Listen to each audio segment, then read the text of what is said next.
दो प्रश्न छोटे छोटे हैं। श्रीकांत शुक्ल यहां सुनने आए हैं। वे कह रहे हैं कि कल आपने सिर्फ भरत पर बात की, क्या लक्ष्मण और शत्रुघ्न जी से भगवान का उतना प्रेम नहीं था? ऐसा नहीं है, शत्रुघ्न जी पर सबसे कम बोला गया है। मेरा तो मन है कि एक दिन मैं शत्रुघ्न जी पर ही बोलूं किसी प्रकार से।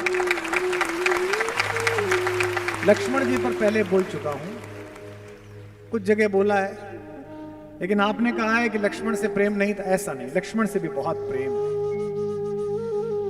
वस्तुतः देखो तो राम और लक्ष्मण अलग नहीं है। आप कितने भी यशवान हो जाएं, आप कितने भी धर्मशील हो जाएं, आप कितने भी आर्थिक रूप से मजबूत हो जाएं, आप देशों के राजा बन जाएं, लोकतंत्रों के महानायक बन जाएं, लेकिन सूरज की रोशनी में प्रधानमंत्री जी भी, राष्ट्रपति महोदया भी, कोई भी खड़ा होगा तो उसका शरीर, उसका परिदृश्य, उसके कपड़े कितने भी सुदर्शन हो, कितने भी उजले हो, उसकी परछाई काली पृथ्वी पर दिखाई देगी। जब से पृथ्वी बनी है कोई सिकंदर ऐसा पैदा नहीं हुआ कि जिसकी परछाई उजली हो। केवल इस विश्व की मर्यादा में, इस पृथ्वी पर केवल हमारे राघवेंद्र भगवान राम ही ऐसे चले जिनकी परछाई उजली है। भगवान नीले वर्ण के हैं और उनकी परछाई की तरह चलने वाले लक्ष्मण जी उजले वर्ण के हैं। लक्ष्मण भगवान की उजली परछाई। आप कभी चित्रकूट पधारिए, बहुत अद्भुत जगह है। इतनी अद्भुत कि दो प्रदेशों का दावा है कि हमारा है, कि हमारा है। आधा चित्रकूट उत्तर प्रदेश में है, आधा चित्रकूट मध्य प्रदेश में है। माता मंदाकिनी की धारा उनको अलग अलग करती है। कुछ नहीं है, नक्शे में सिर्फ इतना ही है, इधर है इधर है। एमपी वाले भी कहते हैं कि हमारे यहां रहे भगवान, हम यूपी वाले कहते हैं कि हमारे यहां भी रहे। चित्रकूट में कामदगिरी की जिस पर्वत पर भगवान ने विश्राम किया, उसके कोने पर चढ़ने के बाद अब तो रास्ते भर भी कुछ मकान और कुछ साधु संतों की कुटियां हैं।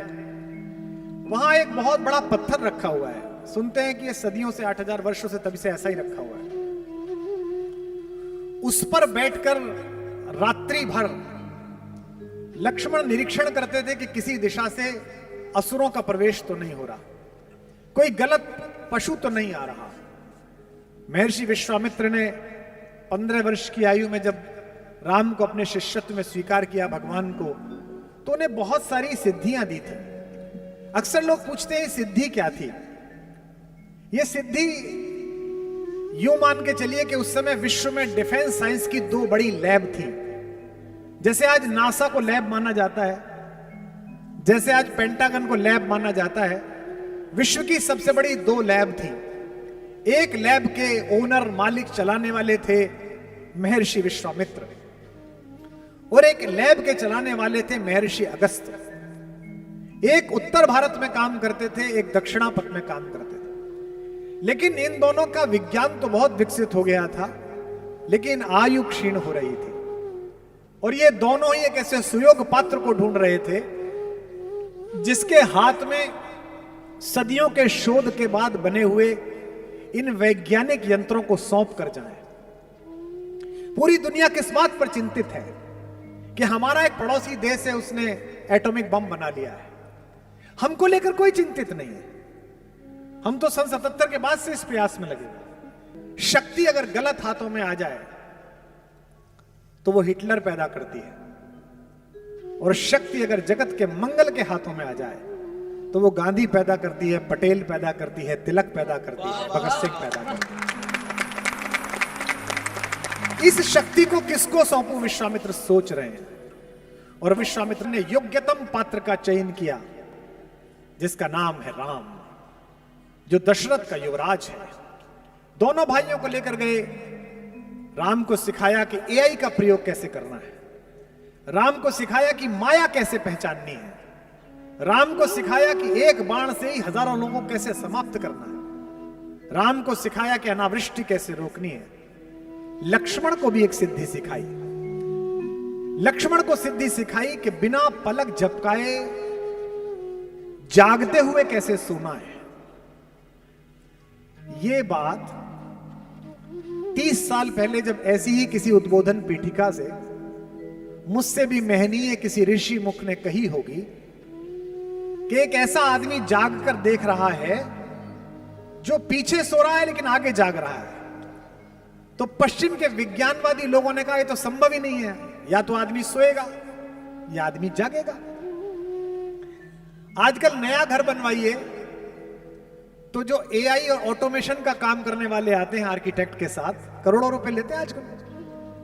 पर्दा खुल जाएगा, पर्दा बंद हो जाएगा, वो पीछे हल्का वाला पर्दा खुलेगा फिर बंद वाला खुलेगा। तो वो एआई वाले कहते हैं कि हम जो कैमरा गैलरी में लगा रहे हैं ये आपकी रिकॉर्डिंग की मेमोरी खराब नहीं करेगा। अगर कोई आहट नहीं है, कोई चला नहीं है तो रिकॉर्ड नहीं होगा, लेकिन अगर बंदर कूद जाए, आदमी कूद जाए तो तुरंत रिकॉर्ड हो जाएगा। ये एआई है, artificial intelligence of N equipment. ये एआई सिखाई गई लक्ष्मण को कि लक्ष्मण आंख खोले बैठे हैं, अगर कोई नहीं आ रहा तो सो रहे हैं, लेकिन जैसे ही उस लेजर किरणों के किसी क्षण में किसी निश्चर ने प्रवेश किया तुरंत ही लक्ष्मण जाग जाते हैं और उनका हाथ धनुष पर कस जाता है। ये एआई का प्रयोग। मैंने कहा कि खड़ी बोली में राम की कहानी सबसे पहले अग्रवाल समाज के ही एक कवि के यश में आई। मैथिली शरण गुप्त जी ने साकेत लिखी। उसमें पूछता है कवि प्रकृति से कि जाग रहा यह कौन धनुर्धर। देखिए लक्ष्मण की प्रतिमा पीछे, जबकि भुवन भर सोता है, पूरी दुनिया सो रही है, ये कौन आदमी है जो जाग रहा है। और कैसा लग रहा है? ऐसा लग रहा है जैसे कामदेव ने वनवास ले लिया हो।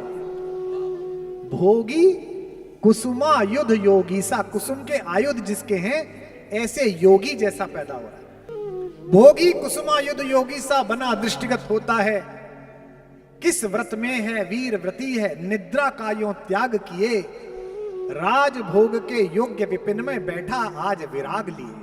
कभी पूछता है कि ये तो महल में रहने लायक है, ये कामदेव जैसा सुंदर व्यक्ति वलकल पहने हुए और अपना तीर चलाए हुए ये कौन जाग रहा है।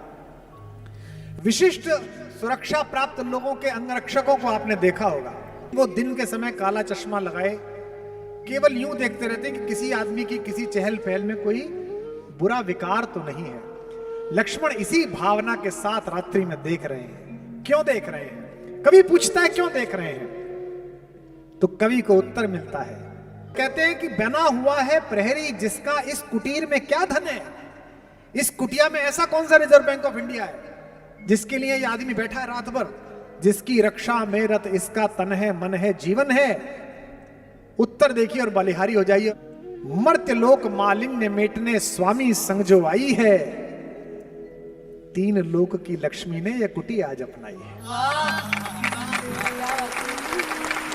कवि कहता है कि एक रिजर्व बैंक नहीं, पूरी पृथ्वी के किसी भी प्रकार के धन की जो मालकिन है वो इस कुटी में बैठी हुई है।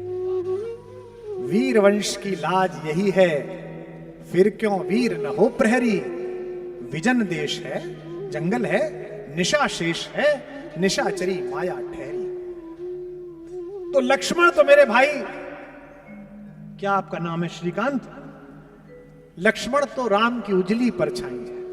पैदा होते से ही लक्ष्मण को पता चल गया कि मैं किस लिए पैदा हुआ। हमारे जीवन के 4 हेतु हैं, धर्म, अर्थ, काम और मोक्ष। धर्म तो वो है जो हमें करना है। धर्मो धार्यति प्रजा, प्रजा जो धारण करती है वो धर्म है। रात्रि होने पे हम सोएंगे, ये शरीर का धर्म है। दिन भर का जो भोजन किया है उसका पाचक तत्व अलग निकाल दिया जाएगा और उसका अपाच्य सुबह ही सुबह हम त्याग देंगे, यह शरीर का धर्म है। लेकिन आत्मा का धर्म क्या है, उसका अर्थ क्या है, ये पहले दिन से लक्ष्मण को पता चला। मेरे बाबा कहते हैं गोस्वामी जी, 12 ही से निज हितपति जानी, बचपन से ही अपने हित के बारे में समझ लिया कि मेरा हित का पति कौन है, मेरा जीवन किसके चरणों में है। लक्ष्मण राम चरण रति माली। कल आकुल की मैंने पंक्तियां सुनाई, उसी का एक पद सुनाता हूं। बचपन में चारों बच्चों को एक एक सोने के पालने में लिटाया और पहली बार सबको दिखाना था राज दरबार को कि कौन से 4 बच्चे दशरथ के यहां पैदा हुए हैं। एक हमारे वे बाल स्वरूप, वे रामलला, दूसरे में भरत जी लिटाए गए, तीसरे में लक्ष्मण लिटाए गए, चौथे में शत्रुघ्न लिटाए गए। सब बच्चों के पैरों में घुंघरू बंधे हुए थे, सब आमोद कर रहे थे, सब प्रसन्न थे, नहाए धोए अच्छे कपड़ों के। एक बच्चा रोए ही जा रहा है और वो चुप ही नहीं हो रहा।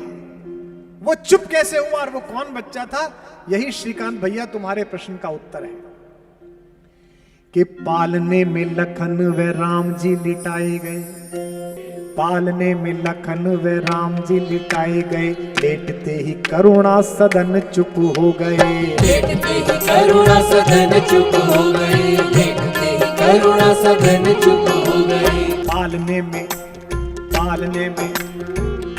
में लखन व राम जी लिटाए गए, लेटते ही करुणा सदन चुप हो गए, लेटते ही करुणा सदन चुप हो गए, लेटते ही करुणा सदन चुप हो गए। किंतु लक्ष्मण कुछ ऐसा तेज रोए, किंतु लक्ष्मण कुछ ऐसा तेज रोए, जिन्हें रोता देख धरती गगन चुप हो गए, धरती गगन चुप हो गए, रोता देख धरती गगन चुप हो गए। राजवैद्य आए कोई रोग ना बता सके तो, राजवैद्य आए कोई रोग ना बता सके तो, ज्योतिषी भी करके यतन चुप हो गए, ज्योतिषी भी करके यतन चुप हो गए, ज्योतिषी भी करके यतन चुप हो गए। गुरु ने उठाया और लखन को राम के चरण में लिटाया तो लखन चुप हो गए, तो लखन चुप हो गए, चरण में लिटाए तो लखन चुप हो गए।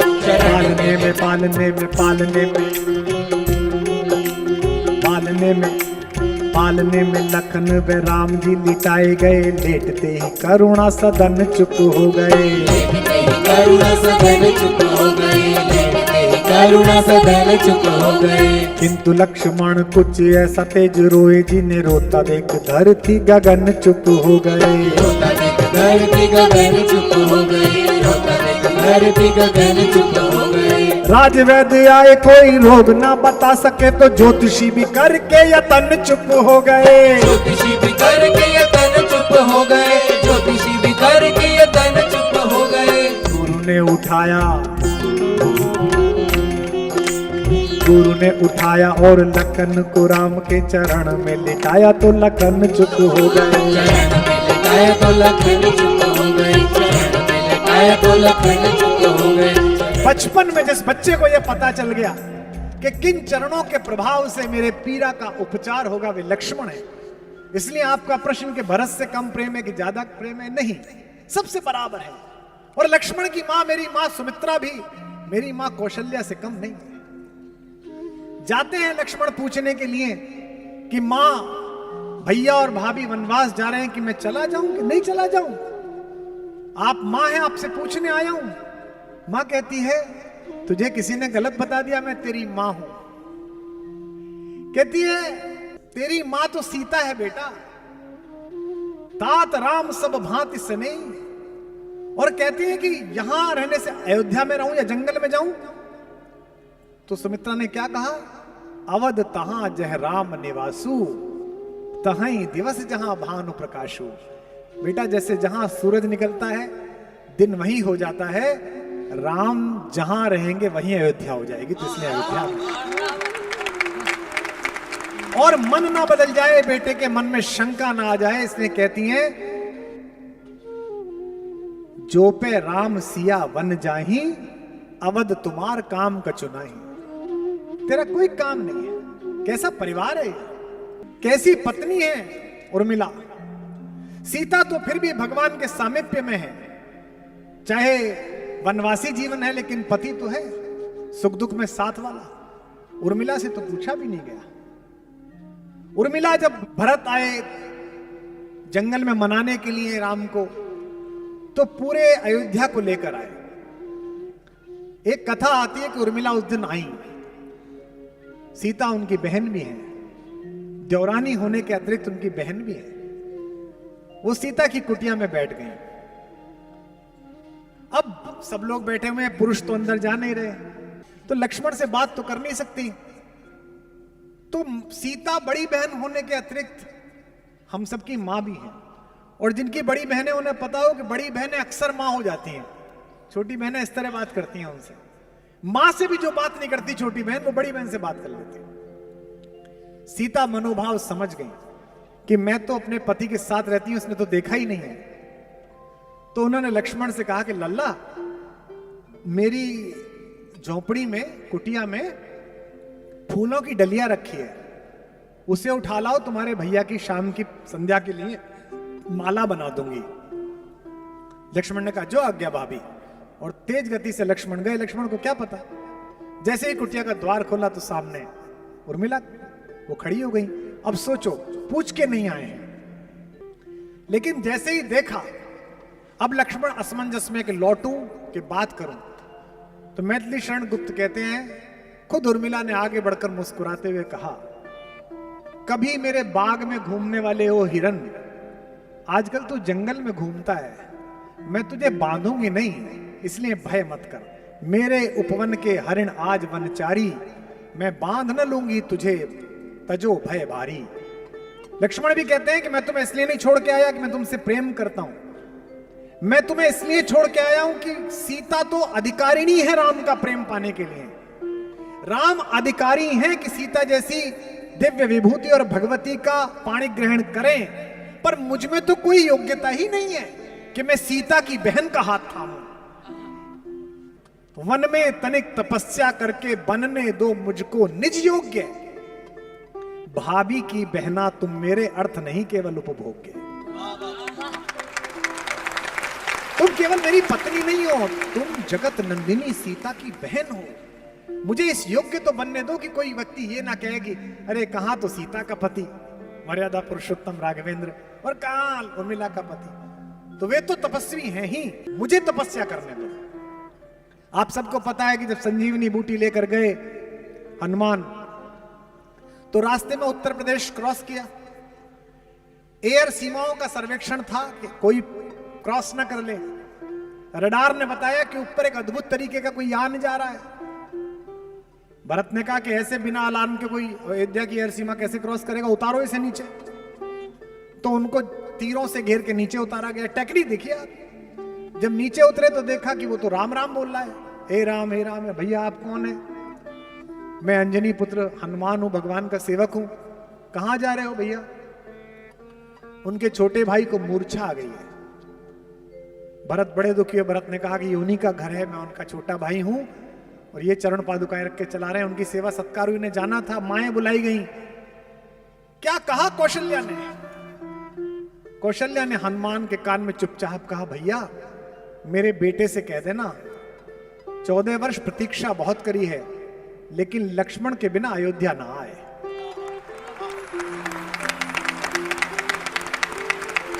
रोती हुई कौशल्या अपने आंगन की तरफ चली। पीछे खड़ी हुई सुमित्रा आई। सुमित्रा ने कहा, भैया मुझे पता नहीं दीदी ने तुमसे क्या कहा है, राम से कह देना सीता को वापस लेके आए। लक्ष्मण ना भी रहा तो मेरे पास अभी एक लाल और है, उसे साथ लड़ने के लिए भेज दूंगी। ये घर है। हनुमान की विदाई की तैयारी हो रही है, सब दुखी चिंतित हैं, और उर्मिला प्रसन्न है, चहक रही है। हनुमान भैया दूध पी लीजिए, हनुमान भैया ले। हनुमान ने अकेला एकांत पाकर चरण पकड़ लिए कि माता आपका पति मृत्युशैया पर है, मूर्छित है, और आप मुझे दूध पिला रही हैं, आपको तो कहना चाहिए जल्दी जा जल्दी जा। तो उर्मिला हंसने लगी कि भैया तुमसे किसने कहा कि मेरा पति मृत्युशैया पर है? हनुमान ने कहा मैं देख के आया हूं। उर्मिला ने कहा कि आप गलत फहमी में, यदि विश्वास ना हो तो 5-7 दिन रुक जाओ, मेरे पति को कुछ नहीं होगा। क्योंकि जम्हाई में भी रात को सोते समय जिस राम का नाम लेने से सुबह आदमी जिंदा उठता है, उसकी गोदी में यमराज छोड़ो महाकाल लेके नहीं जा सकता मेरे पति को।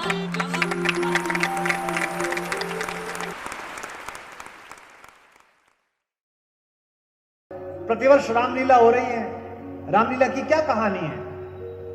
रामलीला की कहानी इतनी है कि एक दशरथ के पुत्र हैं जो वनवास के बाद अपनी पत्नी के एक अनाचारी के द्वारा हरण करने के उपरांत उसका वध करके वापस लौटते हैं 9 दिन बीतने के बाद। इस कहानी में क्या नया है? इस कहानी में कुछ तो अमृत तत्व है कि दुनिया के सबसे बड़े संकट कोरोना के समय भी यह कहानी भारतीय टेलीविजन पर दिखाई गई तो पूरी दुनिया की नंबर 1 टीआरपी लेकर वो कार्यक्रम भी आ गया। ऐसा क्या कहानी है?